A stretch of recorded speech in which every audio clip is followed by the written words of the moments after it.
Mais bon. Et ben ça y est, on est en direct. Bonjour à tous. Bonjour, on va voir les gens arriver petit à petit. Bon, on a décalé le live. Il y a eu un petit raté hier dans l'annonce d'ailleurs, mais on a décalé le live à aujourd'hui pour. Voilà, je suis avec Anne Simon, mon amie, ma super prof de physio chez Myrtea Formation, ma collègue à l'école lyonnaise des plantes médicinales, ma thérapeute. Voilà, donc Anne, je sais pas si tu pourrais peut-être parler un peu de toi, parce que je trouvais ça intéressant aussi que les gens ils apprennent à te connaître aussi ce soir. Alors un peu, c'est ce que tu as envie de Donc dire. c'est les élèves de Myrtea. Pas que. Pas que. Là, c'est un live en fait pour toutes les personnes qui ont envie de le voir. D'accord. Donc il y a Myrtea, il y a l'école des plantes. D'ailleurs, coucou, si il y a des élèves au LPM, faites-nous signe. Donc je pense que ce soir, on n'aura pas trop de monde à cause de ce décalage du live. Par contre, il sera en replay. D'accord. Donc, Alors donc moi je suis médecin à Chambéry, je suis acupuncteur, j'ai un parcours, je suis bardée de diplômes. J'ai vécu plusieurs années en Chine où j'ai appris la médecine chinoise, l'acupuncture, le chinois. Et puis je travaille donc dans mon cabinet. Et ce qui m'intéresse aujourd'hui beaucoup, c'est l'accompagnement aussi de toutes les pathologies en voyant qu'elles sont souvent liées à des pensées stressantes. Oui. Et mon travail, c'est aussi de déconstruire, d'aider les gens à déconstruire les pensées stressantes.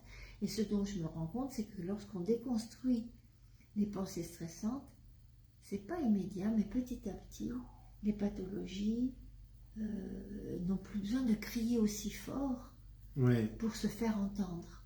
Donc on dit les maladies, c'est ce que le mal a dit, hein, donc ça c'est ce dont vous avez l'habitude. Et donc voilà, quand on écoute vraiment nos symptômes, on va voir que derrière il y a une petite voix qui nous dit aussi des choses. Et donc c'est cette petite voix qu'on va écouter et on va regarder pour apprendre. Donc tu vas t'intéresser en fait aux croyances qu'a la personne. En fait, en gros, quand les gens arrivent avec une pathologie, je les interroge évidemment de haut en bas, nez, gorge, oreille, respiratoire, etc. Et puis après, je dis, et dans votre vie, comment ça se passe? Ben voilà, moi je suis vraiment stressée parce que j'ai peur de perdre mon travail. Ah bon? Et qu'est-ce qui se passe? Non mais en fait, mon collègue, il est épouvantable, il me harcèle. Ah bon, votre collègue vous harcèle? Et alors, racontez-moi, donc, mon collègue me harcèle. Donc, on va commencer à observer qu'est-ce qui se passe avec ça. Mais est-ce que c'est vrai qu'il vous harcèle? Comment on va regarder? Puis, petit à petit, on va découvrir que la pathologie, le stress, elle est liée à cette histoire-là. Donc, c'est quand même un biais... on n'apprend pas ça en école de médecine, non? Oui. Pas encore. Pas encore, mais en fait, donc là, tu me disais que dans une consultation, moi, je me dis qu'une consultation, la première chose à faire, c'est déjà d'écouter, écouter, écouter. Ouais. Donc, savoir écouter, je crois que le temps d'écoute d'un chirurgien, il me semble que c'est moins d'une minute, hein. Je ne sais pas si c'est pas même 40 secondes. Toutes les 40 secondes, le médecin va couper la parole parce qu'il veut des choses, donc ça se comprend. Mais du coup, dans les consultations médicales, souvent on n'écoute pas longtemps. On avance, et les personnes ont des choses à nous dire. Et donc... Je rapproche en fait parce que j'ai quelqu'un qui a dit qu'il n'entendait pas très bien, je crois. Donc je le rapproche de nous deux. Voilà. Donc je dis souvent une consultation bien écoutée est à moitié résolue. Comme la lessive, quand on l'a bien étendue, elle est à moitié repassée. Donc, si on écoute, ah oui, est-ce que vous pouvez m'en dire plus à ce sujet? Laissez des temps, prendre le temps d'écouter, et la personne va nous donner beaucoup d'éléments. Et c'est comme ce que je fais en cours, quand les gens me posent des questions, je leur dis, est-ce que vous me posez cette question? Vous avez quelqu'un dans votre entourage qui est concerné? Ah ben oui, ma mère, un collègue, etc. Ah oui. Et vous, qu'est-ce que vous pensez de cette situation? Donc la personne qui pose une question, en général, elle a déjà plein d'idées. Et donc je vais lui donner l'occasion, en fait, déjà d'exprimer toutes ses idées. Elle va m'expliquer elle-même, donc elle va s'expliquer déjà elle-même déjà beaucoup de choses. Donc moi je suis juste une oreille pour écouter déjà des solutions. Et à quoi vous avez pensé, comment vous voyez les choses, etc. Et puis après, la personne dit, et vous? Je dis, ouais, ça me fait penser à ça, ça, ça et ça. Mais souvent, il y a déjà beaucoup d'éléments qui ont été donnés dans une consultation. Si on laisse la parole au patient, il a déjà plein d'idées. Et ces idées seront meilleures que les vôtres. Parce que c'est des idées qui lui vont bien. Oui. Alors on peut aussi les décaler. Et dire, non, alors ça, là, je pense que vraiment pas une bonne idée, mais ça va être vraiment joyeux, quoi, de co-créer une réponse. C'est beau. On a plein de gens qui nous ont mis déjà des petits commentaires. Donc, il y a Coralie et Carole qui sont élèves naturaux chez nous, qui nous disent bonjour. Bonjour Coralie et Carole. Donc, vous avez déjà eu des notions d'Hippocrate déjà dans vos cours. Donc, Anne, elle pourra vous rajouter quelques infos. On a beaucoup. Ah, t'as un gros bisou de Aurélie Grand, tiens. Tu te rappelles d'elle? D'une élève? Oui, on l'avait eu chez Myrtea, ouais. Nathalie Allôme, coucou. Bonsoir. Hop. Il y a quelqu'un qui nous a mis de la pub au passage. En direct, mais ouais, c'est en direct, ouais. Et après, il y a ceux qui verront en replay, donc eux, ils peuvent pas interagir directement. Et t'as quelqu'un qui dit, Nathalie a dit, j'ai raté le début, c'est qui cette charmante dame? Donc Anne Simon, médecin, formatrice chez Myrtea Formation, formatrice à l'école des plantes depuis 40 ans 37 ans. 37 ans. Donc 37 ans formatrice, donc 37 ans à l'ELPM et 7 ans chez Myrtea. Voilà, on commence à faire. Bon alors, du coup, Hippocrate. Alors donc Hippocrate, je pense que vous connaissez tous la première phrase du serment d'Hippocrate qui est très connue. Alors mettez-la dans les commentaires d'ailleurs. Primum non nocere. Premièrement, ne pas nuire.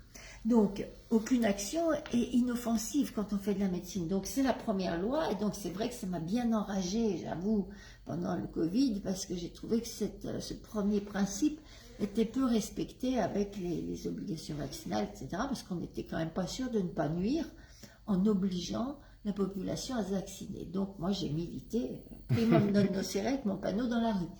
Alors, premièrement, ne pas nuire, la plupart des gens les connaissent, c'est l'analyse bénéfice-risque quand on fait une proposition thérapeutique. Mais il y a encore 3 autres piliers, c'est ce que j'appelle c'est pas moi qui l'appelle, hein, c'est les piliers de la pensée hippocratique. Et la deuxième, elle est très belle, c'est vis medicatis naturae, c'est-à-dire suivez la force guérissante de la nature. Alors là, on est dans un autre domaine de médecine, c'est-à-dire que le corps détient les solutions pour guérir. Et le travail du médecin, ça va être de faciliter l'auto-guérison. Donc on va écouter, voir ce qui se passe. Et effectivement, là, on va faciliter l'auto-guérison avec des aliments, avec des activités, etc. Mais la première chose qu'on va faire, c'est faire confiance au corps. Le corps, si on a mal, s'il nous fait mal, c'est pour nous arrêter. S'il veut nous arrêter, c'est qu'il a besoin que cette articulation soit au repos. Et donc, voilà, on ne va pas sursolliciter cette articulation, ou alors on va la solliciter pour qu'elle puisse ne pas s'enraidir trop, mais pas plus. Donc chaque fois, on va écouter. Donc, vis medicatis naturae, ça c'est le deuxième principe d'Hippocrate. Le troisième, c'est tolle causam, c'est-à-dire supprimer la cause. Alors évidemment, par exemple, si on a un environnement délétère, si on mange mal, si on vit dans une maison toute sombre, si on ne sort jamais pour respirer, pour marcher, etc., la cause, elle va être facile à trouver. Elle est dans notre hygiène de vie. Dans notre hygiène de vie. Donc là, tolle causam, c'est supprimer la cause. Plus on remonte à la cause de la maladie, plus on a des chances de la soigner. Alors là, évidemment, quand il y a une infection, ça veut dire qu'on ne sait pas se défendre, mais maintenant que l'infection est là, supprimer la cause, ça va déjà être d'éliminer les germes. Ouais. Et puis après, on va renforcer le terrain. Donc ça, c'est le 3e principe d'Hippocrate. T'as un coucou de chacha. Oh, merci. Et le 4e pilier, c'est docere. Docere, D-O-C-E-R-E, c'est docteur en fait. C'est apprendre, enseigner. Un docteur, c'est quelqu'un qui va transmettre une information. C'est en fait, ce que je comprends, c'est que dans le principe d'Hippocrate, le médecin, c'est aussi un enseignant, déjà à la base. Et il enseigne à son patient, à prendre sa vie en main. C'est un guide qui va accompagner le malade sur le chemin de sa guérison. Mais docere, c'est enseigner, apprendre au patient à prendre sa vie en main. C'est lui donner des outils. Et chercher ensemble, qu'est-ce qui se passe, qu'est-ce qui s'est passé avant, qu'est-ce que vous avez fait avant, comment vous mangez, et c'est comment les relations, c'est comment ce mari là, oulala, mais dites donc, votre maman, elle vous fait faire bien du souci. Donc, du coup, on va chercher et on va apprendre à regarder notre hygiène de vie, nos pensées, nos émotions, etc. Moi, ce que je sens avec Anne, c'est ta particularité, c'est vraiment de plonger dans la vie du patient et d'aller loin aussi bien sur le plan physique que justement sur le plan mental, émotionnel, familial, de comprendre la cause de la cause. Est-ce qu'on peut dire ça? C'est une médecine holistique. La véritable médecine, c'est vraiment d'aller embrasser tout ça. C'est ce qu'on appelle une médecine systémique, c'est-à-dire qu'on va observer aussi l'environnement dans lequel on vit. Est-ce que vous avez des plantes dans votre appartement? Est-ce que vous avez changé les peintures? Vous avez mis des peintures qui mettent des émanations? Vous avez mal à la tête? Donc, des fois, on va trouver des trucs super simples. On a mal à la tête depuis qu'on a refait les peintures. Oui. Voilà. Donc là, tollé causam, c'est supprimer la cause. Il va falloir regarder ce qui se passe avec simplicité. Ça, c'est un truc que j'aime bien rappeler. Alors, je pense que tu seras d'accord avec moi, mais que c'est pas forcément obligé d'aller chercher dans la relation avec sa mère pourquoi ci, pourquoi ça. Est-ce que vous avez fait de la peinture? Donc on va en écoutant, en interrogeant. En fait, c'est un travail, c'est une enquête quand même. Hein. C'est une enquête. Alors, me taire, laisser place au silence, au lieu de poser des questions sur pourquoi, regarder comment je m'y prends, redouter, oui mais, tout ça qui nous éloigne à chaque fois, donc et encore, est-ce que vous pouvez m'en dire plus? Et puis, une phrase que je dis souvent, les gens me disent, ah mais vous en êtes sûr? Je dis, oula, non. La vérité, c'est que j'en sais rien, et je me trompe bien souvent, donc on va essayer vraiment d'avoir le mot thérapie, en grec, ça veut dire accueil chaleureux. Oh. Donc, thérapie. Ça, c'est beau, ça, notez-le, quoi. Thérapie, en grec, accueil chaleureux. Donc, on va prendre soin, vraiment prendre soin, mais surtout dans l'écoute. Et jamais essayer d'écraser l'autre avec non, mais c'est comme ça qu'il faut faire. Je sais pas. Moi, je vous propose d'essayer ça. Après, vous allez faire votre propre chemin. Et puis, ce que je propose, c'est une petite armoire. Je vais la montrer quand même. Ah oui, la petite armoire de Anne. C'est elle qui a fait l'infographie. Hein. Voilà. Donc, ça, c'est ma petite armoire thérapeutique. Alors, cette petite armoire, elle va permettre de rentrer dans la proposition thérapeutique. Déjà, avec le tiroir du bas, ça va être tout ce qu'on a comme plantes, comme huile essentielle, comme aroma, comme hydrolat, etc. Donc, ça va être tous les outils qu'on a de phyto, puisque les gens viennent voir un thérapeute en phyto, donc il faut répondre. Quand je dis quand on a des blessés, il faut déjà soigner les blessés. Quoi. Donc les gens nous disent j'ai mal là, ok, qu'est-ce qu'on va faire? Je pense que peut-être c'est votre mère, non, ça c'est trop loin. Donc j'ai mal là, ok, écoutez, on va mettre de la Goltérique, vous allez diluer avec de l'huile d'amande douce, etc. D'abord soulager. Quoi. Déjà, soigner les blessés. Puis après, on va aller regarder, une fois que la personne est déjà rassurée, je vais repartir avec ma plante, mon hydrolat, voire mon anxiolytique, mon antibiotique, mon antidépresseur, pourquoi pas. Tout ça, c'est des petits cailloux qui existent dans le monde. On ne va pas cracher dans la soupe. L'allopathie, c'est merveilleux. Il y a plein de choses qui marchent. Et on ne va pas se priver non plus de prendre du charbon, de l'argile. Pas de guerre à l'allopathie. Non, C'est non, pas chez nous, ça. Ouais. Donc l'allopathie, moi, mes patients me disent, vous pouvez me donner des antidépresseurs? Je dis, ben, écoutez, oui, on va faire ça. Si c'est l'idée qu'ils ont, elle est bonne. S'ils me disent, ah, surtout pas d'antidépresseurs, je dis, bah, on va éviter alors. On va se les garder si on n'y arrive pas. Voilà, donc on va co-créer, mais sans guerre, quoi. Hein. Et moi, souvent, même, je dis à mes patients, mais arrêtez d'avoir peur de tous ces trucs-là. La cortisone, mais c'est merveilleux. Quand on a de l'eczéma, un eczéma qui dure depuis des mois, oh, la cortisone, mais c'est merveilleux. Moi, j'ai eu le Covid, j'ai tellement mal à la tête. J'ai pris du Doliprane, mais c'est merveilleux, merci à l'inventeur du Doliprane. Ne soyons pas idiots, quoi. Oui. Hein, voilà.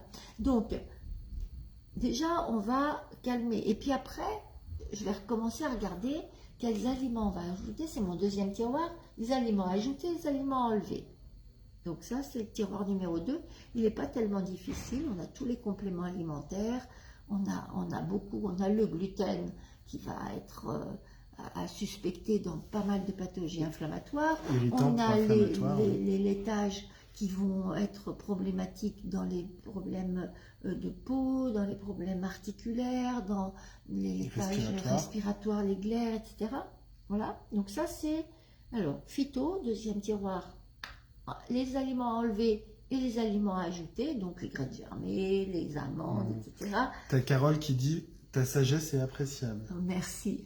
Et donc hier soir, je suis allée écouter au Quorum, je suis allée écouter une conférence au Quorum Saint-Jean, donc là où on donne nos cours à Clermont. Une conférence sur l'alimentation durable. Et c'est très joli parce que la nouvelle pyramide alimentaire qui est maintenant proposée aux enfants, c'est plus manger du pain, etc. Non, c'est maintenant, c'est boire de l'eau. Et la première image, c'est de l'eau, pas dans une bouteille, de l'eau pas une bouteille en plastique, de l'eau dans du verre. Et puis après, il y a les légumes. Ah, mais il y a plein de légumes. Et puis, on ne dit pas 5 fruits et légumes, non. On montre tous les légumes. Et puis, dans les légumes, c'est pas une banane, c'est du melon. Donc, il y en a chez nous. Il n'y a pas d'avocat dans les légumes. Donc, il y a du chou, il y a des légumes de chez nous. Puis après, il y a les fruits de chez nous. Et il n'y a pas des jus de fruits. Il y a des pommes, etc. Donc, tout ça là. Et puis après, on va avoir des céréales.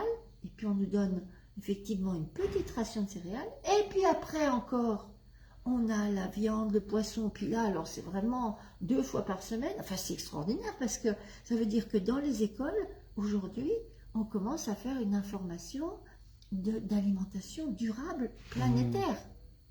Donc ça je trouve que c'est quelque chose de beau à dire, c'est que déjà dans les écoles, souvent on a tendance à...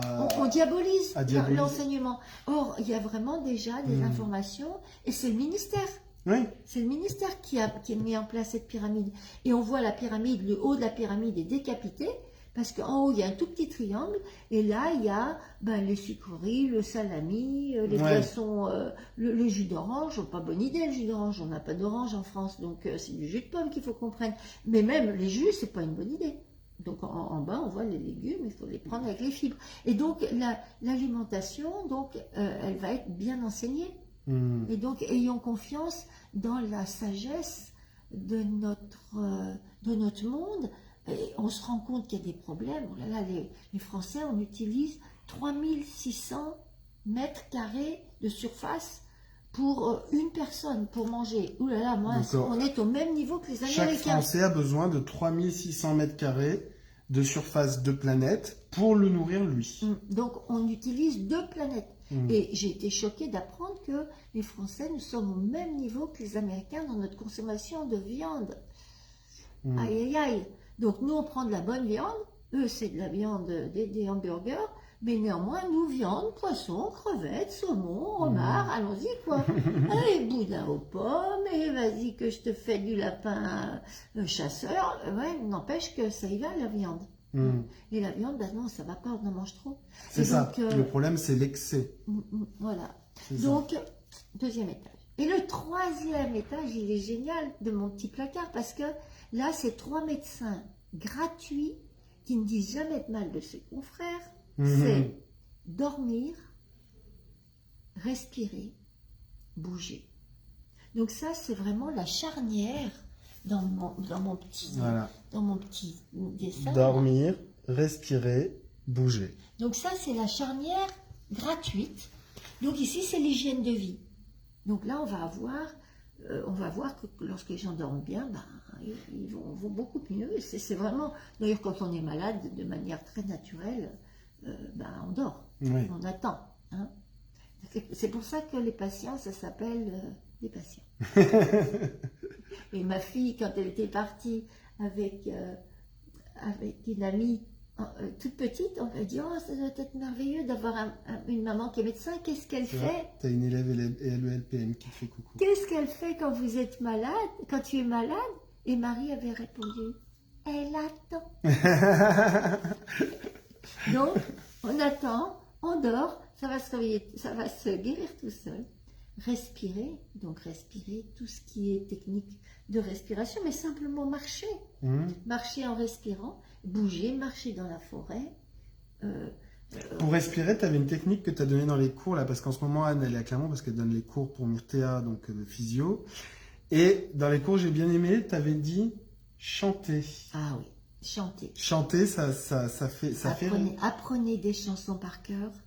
Chantez sous la douche, chantez n'importe quoi. Si vous ne savez pas les paroles, faites la. Chantez à tue-tête. Chantez sur votre vélo, chantez dans votre voiture, chantez à pied. Bonjour Stéphanie. Donc ça, c'est l'hygiène de vie. Et puis après, encore ce que j'appelle ouvrir l'éventail des possibilités. Et là, on va dire, qu'est-ce que je peux faire avec de l'air? Qu'est-ce que je peux faire avec du feu? Avec du feu, je peux faire des moxas.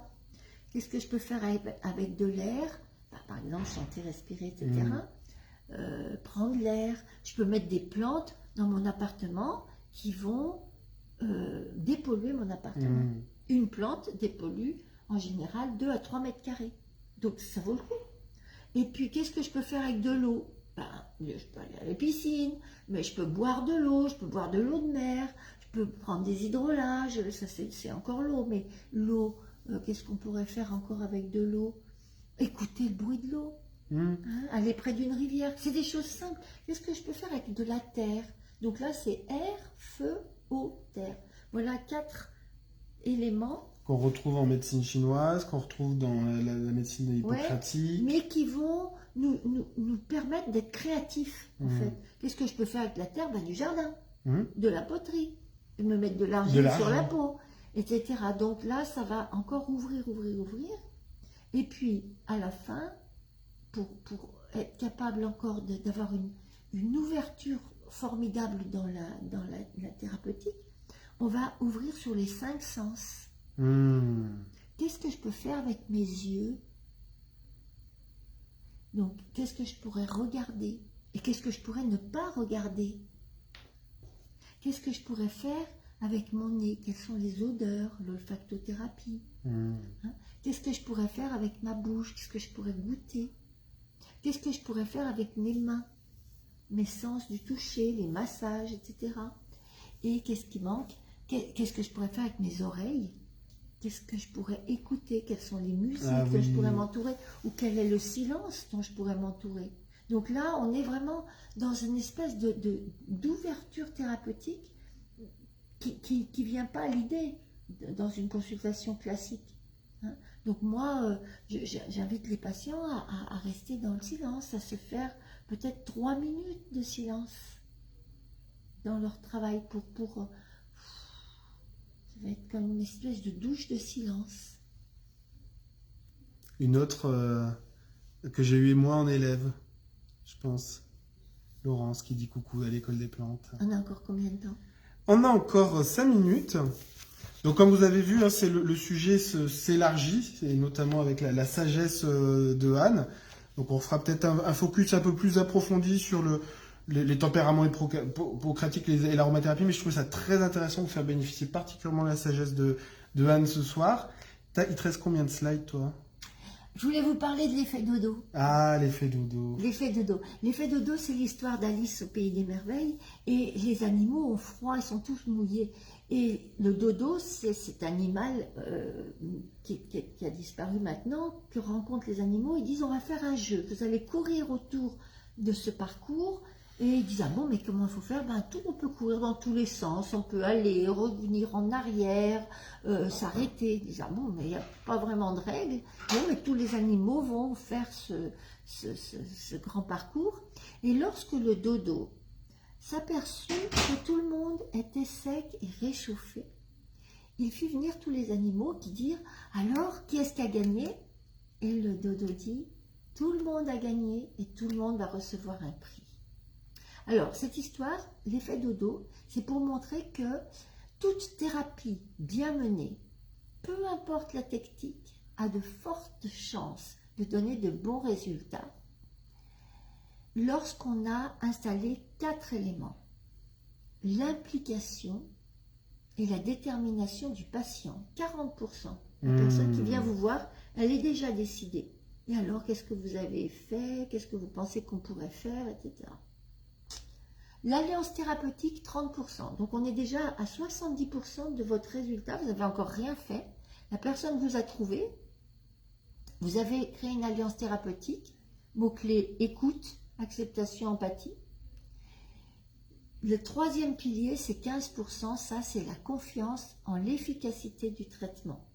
Donc ça demande que vous soyez solide dans votre proposition. Mais c'est votre solidité en tant que thérapeute qui va amener, on est à 85% de réussite. C'est ta croyance toi-même et ta capacité. Ça, c'est nos connaissances. Ouais. Donc en fait, quand on est thérapeute, il faut que nos connaissances elles soient solides. Parce que si elles ne sont pas solides, la personne, elle va sentir cette fragilité. Ben, je ne sais pas, vous pourriez peut-être prendre ça, je ne sais pas, 2 cuillères à soupe. Attendez, je vais vérifier. Ouais, là, oh là là, mon Dieu. Ouais. Tu vois, ça ne va pas. Et puis, finalement, la spécificité de la thérapie, que ce soit l'acupuncture, la naturo, le chant thérapeutique, je sais pas, les soins artistiques, les massages, etc. Ça n'a pas beaucoup d'importance, la spécificité. C'est tout ce qui est avant. Être impliqué, que le patient soit impliqué, que lui, il soit d'accord pour essayer des trucs, qu'il fasse une bonne alliance avec vous, que vous soyez solide dans ce que vous proposez. Et ça va faire les 85% d'efficacité. Et donc, ben, ces résultats sont vraiment surprenants, quoi. C'est incroyable, hein. Ah, le petit poème. Donc, moi, ce qui m'anime dans ce travail d'accompagnement avec mes patients, c'est de les rapprocher d'eux-mêmes, qu'ils arrivent à faire la paix avec eux-mêmes, faire la paix avec leur propre corps, que le corps ne soit plus vécu comme un ennemi, quelque chose qu'il faut guérir, il ne va pas bien. Non, non, le corps, il va très bien, il se débrouille tout seul. Nous, ce qu'il faut, c'est qu'on l'accompagne et qu'on fasse la paix. Et puis moi, j'aurais pas dû faire ça, j'ai raté ça, je me sens coupable, etc. Oh là là, non, non, vous êtes innocent de la tête aux pieds. On va se réconcilier et avec notre corps et avec nos émotions. J'ai peur, je ne devrais pas avoir peur. Si vous avez peur, ça va très bien. On va regarder de quoi vous avez peur. Et on va regarder si c'est valide d'avoir peur. Mais la peur en elle-même, il n'y a aucun problème. Et les pensées en elles-mêmes, elles sont innocentes. On va simplement regarder si elles sont vraies. Et donc, c'est un poème que j'aime beaucoup de Desroches Walcott qui dit « Le temps viendra où avec allégresse, tu t'accueilleras toi-même, arrivant à ta propre porte, et chacun sourira et souhaitera la bienvenue à l'autre et dira « Assieds-toi, mange. Tu aimeras à nouveau l'étranger que tu étais. Donne du pain, donne du vin. Redonne ton cœur à toi-même. À l'étranger qui t'a aimé toute ta vie et que tu as négligé et qui te connaît par cœur. Prends sur l'étagère les lettres d'amour, les photos, les mots désespérés. Assieds-toi, fais-toi une fête de ta vie. Voilà, ça c'est vraiment, je pense que la véritable thérapie, c'est d'arriver à se réconcilier avec nous-mêmes, nous réconcilier avec notre corps, nous réconcilier avec nos émotions, nous réconcilier avec nos pensées, ben, évidemment nous réconcilier avec le monde entier. Et cette paix qui est là, c'est pas qu'elle va nous guérir, mais on est déjà guéri. On est déjà guéri. Peu importe ce qui La maladie, elle est là ou elle n'est pas là, mais si je suis en paix avec ma maladie, ben, je suis plus malade. La maladie continue, mais moi, je suis plus malheureux d'être malade. Donc, je vais l'accompagner tranquillement et elle va guérir ou elle va guérir mon corps et il va pouvoir faire ce qu'il doit faire et je vais l'accompagner du mieux que je peux. Mais au moins, je ne ferai plus la guerre. C'est magnifique. Tu vois, les gens sont enthousiastes. Les références du poème, c'est Derek Walcott. Derek Walcott, L'amour après l'amour. C'est un poème qui a eu le prix de la poésie. Alors moi, je l'ai appris par cœur. Bon, mais oui, alors, ça y est, c'est surtout que nous, on a un petit atelier, justement, Byron Katie, juste après. De déconstruction des pensées. Voilà, qui est proposé aux élèves qu'on avait notamment aujourd'hui. Et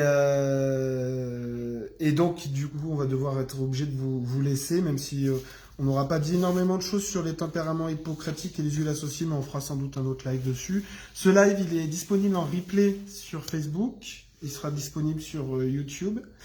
Si vous voulez en savoir plus sur Anne Simon, il y a ton blog. Ouais, il n'est pas terrible mon blog, il est vieux. Bon. Je sais, on m'a dit qu'il fallait Voilà. pas un site. Il s'appelle quand même Mais Anne. Oui, mais encore. encore, Anne Simon, vous tapez sur Internet. Blog Forever. Il est la classe. Blog 4 Ever, un blog pour toujours, mais je vais peut-être l'arrêter quand même. Blogforever.com. Voilà. Anne.Simon. Non, Anne Simon, je ne sais plus bien, ouais. Mais vous tapez Anne Simon, mais encore, vous le trouvez, je l'ai déjà fait. Ah, et sur puis Google. il peut aller voir aussi la conférence de Voyage au pays des neurones où on me voit pendant 1 heure. Voyage au pays des neurones, c'est sur quelle page? C'est sur YouTube. Sur YouTube. Anne Simon, sinon vous avez Anne Simon en prof à l'école lyonnaise des plantes médicinales, chez Myrtea Formation. Et voilà. Puis alors nous, les lives sont pas reprogrammés pour l'instant parce qu'il va y avoir l'été, mais c'est sûr qu'on se retrouve à la rentrée avec un super programme qu'on vous partagera sur Facebook, sur notre site. Donc il faut bien adhérer à nos réseaux sociaux pour avoir la suite. Il y a le petit code qu'on donne pour les Facebook Live, OFFB Live 22, je crois, hein, ou OFFB Live 21, ici un des deux, ça ferait 15% de réduction sur nos formations. Puis je sais pas, qu'est-ce qu'il y a encore à vous dire? Les portes ouvertes, on en a en août, portes ouvertes virtuelles pour Myrtea Formation. Et voilà, et suivez bien donc notre site internet et les réseaux sociaux pour les prochains Facebook Live. Moi, Anne, je te remercie.